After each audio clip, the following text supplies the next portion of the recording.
வணக்கங்க. எல்லாருக்கும் வணக்கம். நாளைக்கு டிஎன்டெட் எக்ஸாமினேஷன் பேப்பர் 2 நடைபெற இருக்குது. நாளைக்கு எக்ஸாமினேஷன் முடிஞ்சிருச்சு அப்படின்னா 2025 டிஎன்டெட் எக்ஸாமினேஷன் ஓவர். நமக்கு இன்னும் ஒரு நாள் இருக்குது ரிவிஷன் பண்ணுறதுக்கு மெட்டீரியல் எல்லா சப்ஜெக்ட்ஸுமே கொடுத்துருக்குறோம் எக்ஸப்ட் சைக்காலஜி தவிர்த்து. Tamil, English, maths, science, social science, அப்புறம் கம்ப்ளீட் ரிவிஷன் மெட்டீரியல், டெஸ்ட் போட்டு பார்க்குறதுக்கு டெஸ்ட் சீரிஸ் இது எல்லாமே இந்த வீடியோ பதிவில் கம்ப்ளீட் ரிவிஷன் அப்படிங்கிறத பார்த்துக்கலாம். வீடியோக்குள்ளே போகிறதுக்கு முன்னாடி இருக்கிற இந்த ஒரு நாளாவது நான் சரியாக பயன்படுத்திக்கணும் அப்படின்னு நினச்சிங்க அப்படின்னா இந்த மெட்டீரியல்ஸ் எல்லாமே கம்ப்ளீட்லி உங்களுக்கு கொடுத்துறோம். சரிங்களா? பிடிஎஃப் கொடுத்துறோம். உங்களோட பிரிண்ட் அவுட் போட்டு படிக்கிறதாலும் படிச்சிக்கலாம். கடைசி நேரம் எதுவுமே படிக்காமல் போகிறதுக்கு அட்லீஸ்ட் எதையாவது பார்த்துருப்பாங்க. 8778963630 நம்மளுடைய என்எஸ்டபிள்யூ டிஎன்டெட் பேட்ச் மாணவர்களுக்கு 1200+ மதிப்பு இருக்கிற மாணவர்கள் இருக்கிறாங்க. எல்லாருக்குமே இதை வந்து அப்டேட் பண்ணிட்டோம். எல்லாமே அப்டேட் பண்ணிட்டோம். உங்களுக்கு வேணால் நீங்களும் வாங்கிக்கோங்க. 149 rupees போட்டிருக்கோம். உங்களால் எவ்வளோ முடியுமா பே பண்ணிவிட்டு 8778963630 இந்த நம்பருக்கு ஜிபே ஃபோன்பே பண்ணிவிட்டு 8525049011 8525049011 இந்த நம்பருக்கு வாட்ஸ்அப் பண்ணி மெட்டீரியல் வாங்கிக்கோங்க. நிம்மதியாக அழகாக உட்காந்து மெட்டீரியல்ஸ் நல்லா பார்த்துருப்பாங்க. எதுவுமே படிக்காமல் போகிறதுக்கு அட்லீஸ்ட் பார்த்துருப்பாங்க. ஓகேங்களாங்க? அமௌண்ட்டை பற்றி ஒன்றும் கிடையாது. நீங்கள் பாஸ் பண்ண அவ்வளோதான். உங்களை எவ்வளோ முடியுமோ பே பண்ணிவிட்டு ஜாயின் பண்ணிக்கோங்க. பேட்ச்லையும் ஜாயின் பண்ணிவிட்டு இந்த மெட்டீரியல்ஸ் எல்லாமே உங்களுக்கு ஷேர் பண்ணி விட்டோம். ஓகேங்க. இதெல்லாமே பார்த்தீங்கன்னா கிட்டத்தட்ட ஒரு 864 பக்கங்கள் இருக்குது. ஜஸ்ட் நம்ம வந்து அப்படியே லைட்டாக நம்ம வந்து ஒரு கிளான்ஸ் மட்டும் பார்த்துட்டு போகலாம். ஓகேங்களா? இப்போ 1946 ஓகே, இது எல்லாமே வந்து ஹேண்ட் மேடு தான். ஓகேங்களா? அதாவது ஹியூமன் மேடு தான். மேபி இது ஒரு சில மிஸ்டேக்ஸ் இருக்கிறதுக்கும் வாய்ப்புகள் இருக்குது. இஃப் சப்போஸ் எனி டவுட் இருந்துச்சுன்னா நீங்கள் கிளாரிஃபை பண்ணிக்கலாம். ஓகேங்களா? 1946 தலைமையில் 3 உறுப்பினர்களை கொண்ட அமைச்சரவை தூதுக்குழு அமைக்கப்பட்டது. அது வந்து என்ன குழு அப்படின்னு சொல்லி கேட்பாங்க. So Pethick Lawrence. ஓகேங்களா? நமக்கு இந்த மாதிரி கேள்விகள் எந்த மாதிரிலாம் கேள்விகள் சார் நம்ம இது எல்லாமே டிஎன்பிசி டெஸ்ட் பேட்ச் மாடலுக்கு கொடுத்தது. ஓகேங்களா? எல்லாமே சமைச்சர் புத்தகங்கள்லேருந்து மெயினாக எடுத்து கொடுத்தது. இப்போ நமக்கு வந்து புக்கெலாம் வந்து பார்த்துட்டு இருந்தோம் அப்படின்னா கொஞ்சம் கஷ்டமாக இருக்கும். இது நமக்கு ரொம்ப ஈஸியாக இருக்கும். ஓகேங்களா? இந்த முஸ்லீம் லீக் டெட் பொறுத்த வரைக்கும் ஓரளவு கொஞ்சம் ஈஸியாகவே இருக்கும். இப்போ இந்த Muslim League declared it as day of direct action அப்படின்னு சொல்கிறாங்க. அதாவது தமிழில் நேரடி நடவடிக்கை நாளாக. சார் சோஷியல் மட்டும் சொல்கிறீங்களே, தமிழ் இங்கிலீஷ்லாம் வரேன். ஓகே, இந்த மெட்டீரியல் ஆல்ரெடி நம்ம என்எஸ்டபிள்யூ பேட்ச் மாடலுக்கு வந்து கொடுத்தாச்சு. நீங்கள் கூட அழகாக பார்த்துக்கலாம். ஜஸ்ட் வந்து ஒரு மாடல் தான். எப்படி நம்ம ரிவைஸ் பண்ணுறது கடைசி நேரத்தில் என்ன அப்படிங்கிற ஒரு மாடல் தான். புதிதாக உங்களுக்கு வேணும் அப்படின்னாலும் நீங்கள் வந்து வாங்கிக்கலாம். டீட்டெயில் சொல்லியாச்சு. அப்போ இந்த டே ஆஃப் டைரக்ட் ஆக்ஷன் இதுவே மேட்ச் ஷீட்டில் கூட வரலாம். டே ஆஃப் டைரக்ட் ஆக்ஷன் அப்போ வந்து என்னது அப்படின்னு பார்த்தீங்கன்னா 1946 ஆகஸ்ட் 16. ஓகேங்களா? 6 அப்படின்னு சொல்லி முடியும். ஓகேங்களாங்க? 1946 16. Okay, day of direct action. அதாவது டி வந்து இப்படியும் போடலாம். ஆமாம் தானுங்க. டி வந்து இது கேபிட்டல் இது ஸ்மால் டியை திருப்பி போட 6. அப்போ 6/6/1946 16. ஸோ இந்த மாதிரி நம்ம ட்ரிக்கோட வச்சோம் அப்படின்னா ஈஸியாக இருக்கும். ஏன்னா இதில் 2 டி இருக்குது. Day of direct action. ஓகேங்களா? சரி, இருநாடு கொள்கை முதலில் கொண்டு வந்தவர் யார் அப்படின்னு சொல்கிறாங்க. ஓகேங்களா? சும்மா நிம்மதியாக ரிலாக்ஸாக பாருங்க. டென்ஷனே வேணாங்க. Accept the truth. நமக்கு தெரியும், நம்ம படித்தோம் படிக்கல நமக்கு தெரியும். நம்ம ஒரு அட்டம் கொடுக்க போகிறோம், அவ்வளோதான். எதுக்கு வருத்தப்படணும், ஃபீல் பண்ணணும்? ஜஸ்ட் அழகாக நிம்மதி அப்பெல்லாம் பாருங்க. ஜாலியாக உங்களுக்கு சொல்லி கொடுத்துருக்கேன்.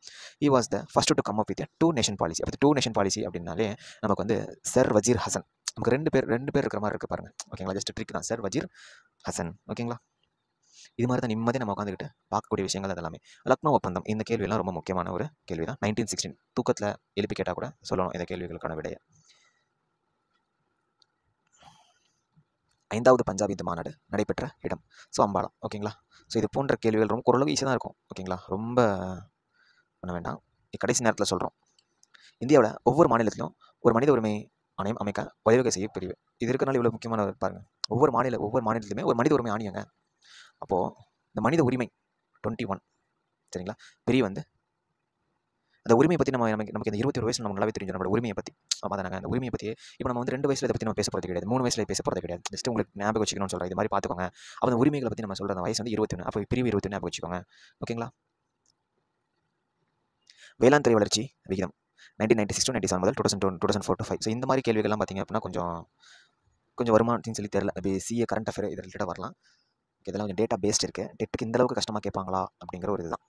ஸ்வச் பாரத் திட்டம் இது வந்து கேட்குறோம் அதிகமாக வாய்ப்பு இருக்குது. ஓகேங்களா? இது கண்டிப்பாக எல்லாருமே தெரிஞ்சிருக்க வேண்டியதுங்க. ஒரு காமன் பீப்புளாக கூட தெரிஞ்சுக்கங்க. ஸ்வச் பாரத் ஸ்கீம் 2014 இதெல்லாமே நம்ம தூக்கத்தில் எழுப்பி கேட்டால் கூட நம்மளாம் இதுக்கான விடையை சொல்லணும். முதல் விவசாய நெருக்கடிகளின் தொடக்கத்தில் நிகழ்ந்தது என்னது இதெல்லாம். ஸோ இந்த கேள்விகள் எல்லாமே நமக்கு வந்து கொஞ்சம் ரேர் தாங்க. இந்த கேள்வியெல்லாம் கொஞ்சம் ரேர் தான். டிஎன்பிசிக்கு ஓகே, பட் டெட்டுக்கு வந்து கொஞ்சம் ரேர் தான். ஓகேங்களா? ஓரளவுக்கு உங்களுக்கு ஈஸியாகவே இருக்கிற மாதிரி comparatively. Okay, comparative to respect TNPSC UPSC. 1939ஆம் ஆண்டு திராவிட நாடு அதாவது அந்த மாநாட்டை நடத்தி திராவிட நாடு கோரிக்கையை முன்வைத்தவர் யார் அப்படின்னா பெரியார் அவர்கள். ஓகேங்களா?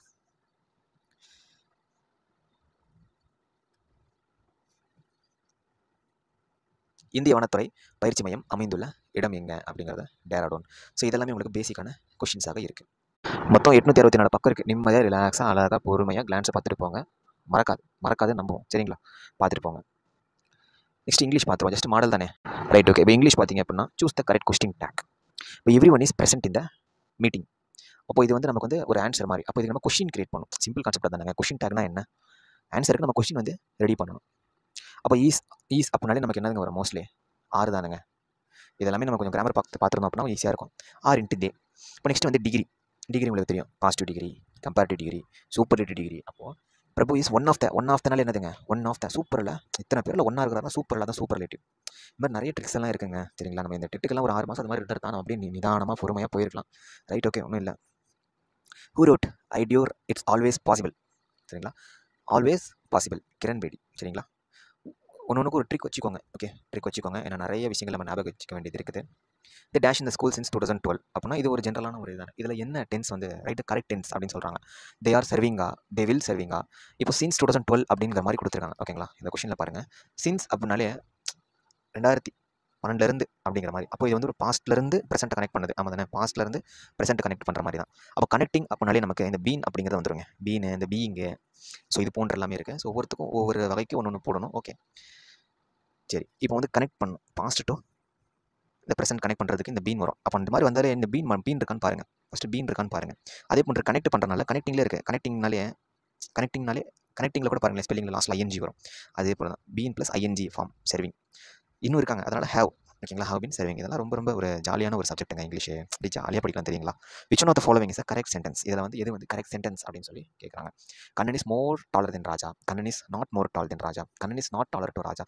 Kannan is taller than Raja. இதில் எது வந்து கரெக்ட் அப்படின்னு பார்க்கும்போது ஒரு சில நேரத்தில் ரொம்ப காம்ப்ளிகேட்டடான சென்டென்ஸ் கொடுத்துருப்பாங்க. அது பார்த்தோன்னே அதுதான் கரெக்டாக இருக்கும் அப்படின்னு நினச்சிப்போம். ஆனால் மோஸ்ட் இது மாதிரி கேள்விகளில் அதுவும் டெட்டுக்கெல்லாம் பார்த்தீங்க அப்படின்னா ஈஸியாக இருக்கும் அந்த சென்டென்ஸ். அதுதான் கரெக்டாகவே இருக்கும். சிம்பிள் தான். கண்ணன் இஸ் டாலர் தென் ராஜா, அவ்வளோதான். நம்ம எதுக்கு கண்ணன் இஸ் மோர் டால் எதுக்கு சொல்லணும்? மோர் டாலர் எதுக்கு? கண்ணன் இஸ் நாட் மோர் டால் எதுக்குங்க? Kannan is taller than Raja, simple. So அதனால் இந்த மாதிரி கரெக்ட் சென்டென்ஸ் கேட்கும்போது நீங்கள் சிம்பிளாக இது சிம்பிளாக இருக்குது அப்படிங்கிறத பாருங்கள். V K Gokak was a professor of இங்கிலீஷுங்க. ஓகே, இதெல்லாமே நமக்கு வந்து அந்த ப்ரோஸ் கண்டென்ட்டுக்குள்ளே நுழைஞ்சிருவோம். ஸோ இது போன்றது எல்லாமே இங்கிலீஷுங்க. சரிங்களா?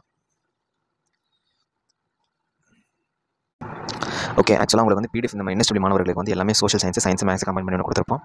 அதே போன்று வந்து உங்களுக்கு வந்து தமிழ் ஒன்று கொடுத்துருப்போம், இங்கிலீஷ் கொடுத்துருப்போம். ஓகேங்களா?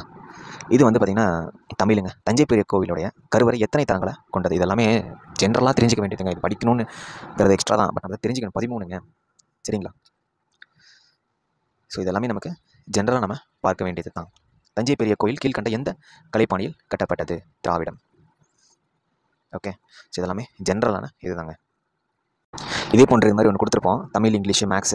அதுவும் நீங்கள் புதுசாக நீங்கள் வந்து ஜாயின் பண்ணிங்க அப்படின்னாலும் எல்லாமே உங்களுக்கு ஷேர் பண்ணிடுவோம். ஒரு நாள் தாங்க இருக்குது. ஒரு நாளுக்குள்ளே உங்களால் முடிஞ்ச அளவுக்கு கிளான்ஸை பார்த்துருப்பாங்க. எதுவுமே பார்த்துருப்பாங்க.